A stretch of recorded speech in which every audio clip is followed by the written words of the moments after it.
Hey everybody, today we're going to talk about the 6 most common myths and misconceptions about chronic pain. But before I jump into that, are you new to my channel? Welcome!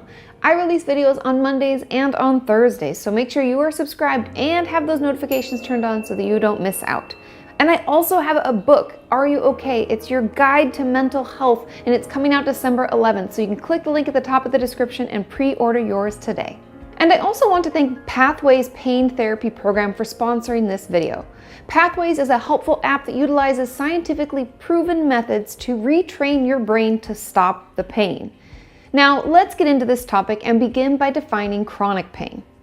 Everyone feels pain in their lifetime, right? This could be because you got a paper cut or you stubbed your toe. Those are the worst. But when we feel a sharp pain in the area that was affected, it usually goes away pretty quickly or, after a very short period of time. Chronic pain, on the other hand, is very different. The pain that you feel with chronic pain doesn't go away, and it can last for weeks, months, or sometimes even years.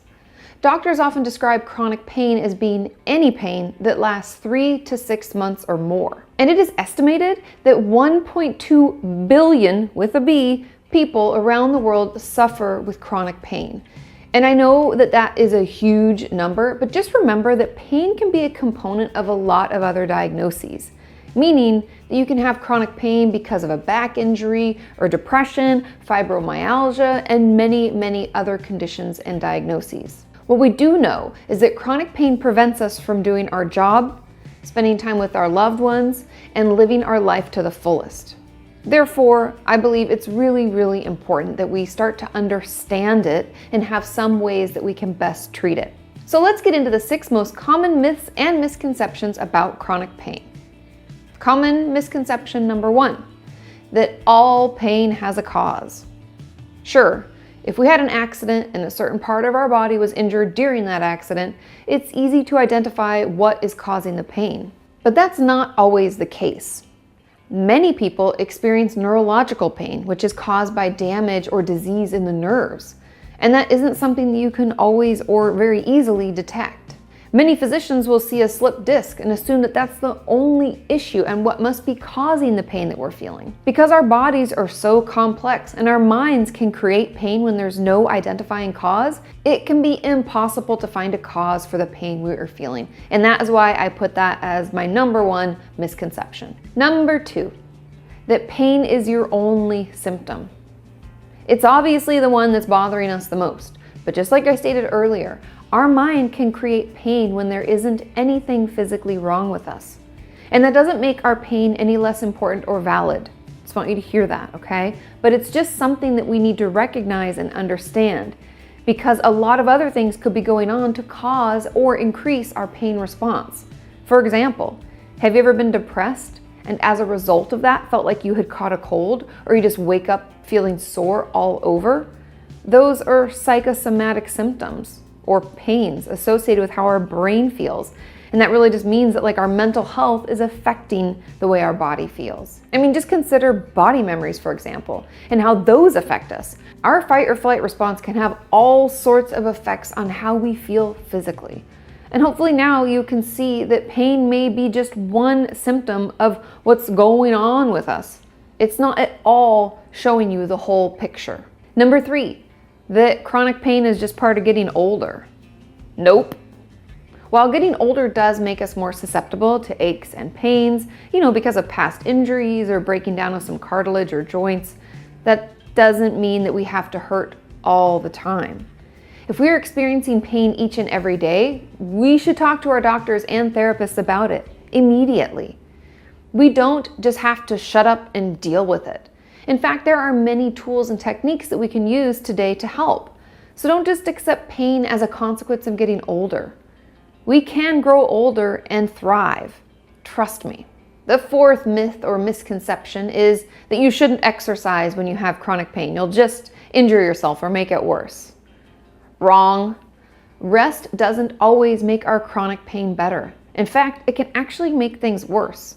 Just the other day, and I know this isn't chronic pain necessarily related, but just the other day, my mom's boyfriend Larry had surgery on his hand to alleviate trigger finger and some other tendon issues.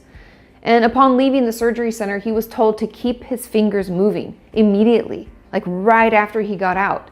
And that if he didn't do this, his fingers could actually end up worse than they were before the surgery. Crazy, right? But it was because the tendons needed to keep moving through these newly opened tunnels so that they didn't clamp back down or close again. As long as your doctor approves, you should begin incorporating regular exercise into your schedule. This can not only help stretch and strengthen important muscles that may even alleviate our pain, but it also releases endorphins, which can give us a similar feeling to morphine, which if you don't know what morphine is, it's like a very intense and addictive pain reliever. So exercise can essentially help relieve your pain in some situations. And it also releases dopamine and norepinephrine, which improve our mood. If you don't know, dopamine's that like feel-good chemical in our brain that's like, whew, that was nice, I feel happy. And norepinephrine helps with our concentration.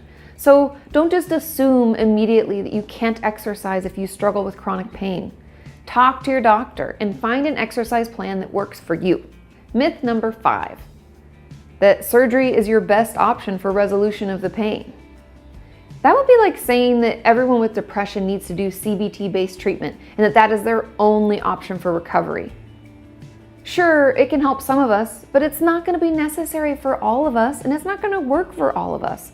Lumping the huge category of chronic pain, do you remember it was like 1.2 billion, I think, that I mentioned at the beginning of the video? But if we lump all those people into one bucket and assume that something as serious as surgery is always the best option is just really short-sighted.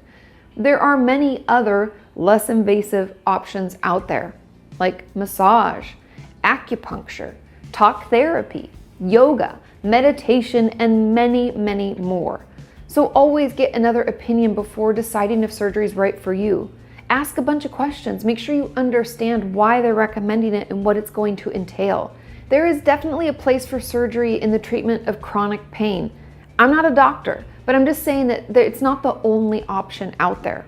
Not by a long shot. And the final myth I'm going to talk about today, number 6, is that if chronic pain is left untreated, it can kill you. What? No. Who believes that?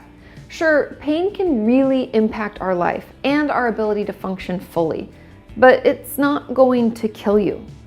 Some doctors, treatment centers, and other medical professionals can try to scare us into deciding our next treatment option, but just know that only you know how you feel and what you are okay with trying next. If you find that your chronic pain is causing you to feel anxious, depressed, or possibly suicidal, please reach out for support. Just like I talked about, there are many treatment options and ways that we can improve both our mental and physical health. Sometimes we just have to ask. Now that we have successfully gotten through all 6 misconceptions, let's get into a few of the tools that you can use today to start feeling better. Because trust me, with the right treatment, we can all start feeling better. Number 1, the Pathways app. Like I shared at the beginning of the video, they have sponsored this content and have created an app that utilizes scientifically proven methods to retrain your brain to stop pain. It helps you better understand your diagnosis as well as your specific pain. They even help you connect past trauma experiences and how those may affect your mental health and therefore affect your pain level. It's amazing, you guys, and they offer over 70 sessions for chronic pain help. And a quarter of those sessions are available for free, and you can access them now by downloading their app. And they offer a money-back guarantee, so there is no financial risk for giving it a try. Also, just as a side note, I really love that it was created by a man who suffered from chronic pain himself, so he knows what it can be like. And that's why he's been working so hard building this app. So check it out. And I hope that you find it as helpful and wonderful as I did. Number 2, therapy. Just like I mentioned throughout this entire video, our mental health can affect how we feel and even cause us pain. If you think that a past trauma or experience could be adding to your chronic pain, reach out. I promise we aren't scary and there are good therapists out there. Oh, and also there is a ton of research to support the fact that the way we think about our pain, so the way we think, how we rate it and rank it on a scale of 1 to 10, how we visualize it, all of that can have an effect on our pain level as well. So finding a therapist who understands that could really, really help. my mind automatically goes to like CBT type treatments because, you know, it works with the way that we think and the way that we act. It could really help. Number 3, alternative treatments. Like I talked about before, massage, acupuncture, meditation, yoga, therapy dogs, you name it. Don't knock it until you've tried it. Many years ago, I had this terrible shooting pain that originated like in my shoulder blade. It would shoot all the way down my arm into my hand. And it was terrible. It was hard for me to go to work. I was really, really uncomfortable. I would just cry laying in bed. It was so bad. And after trying acupuncture and fitting in a yoga class each week, it slowly went away. Not to mention the issue I had a few months ago, if you guys follow me on Instagram, this thumb was completely numb. I had like a pinched nerve running down my arm and it was super uncomfortable. But after getting some massage, went to I think once a week I was getting a massage and then practicing yoga and meditation, that fixed itself too. Now, I know everyone's experience and treatment is gonna be different, but just give some other treatments a try because you never know what could help. And fourth and finally, medication. I know not everyone wants to try medication or is even open to the concept, but I just wanted to mention it so that you know it's an option. You know, it could be an option for the treatment of the pain that you're feeling as well as any mental health issues you may have. But just as always, talk to your doctor. Ask any questions you may have about the side effects, the cost, and the length of time you may need to be on it. Make sure that you're fully informed before deciding if a medication is right for you. I hope you found that helpful. If you think I left out any misconceptions or myths or any treatment options, please leave those in the comments down below, and I will see you next time. Bye!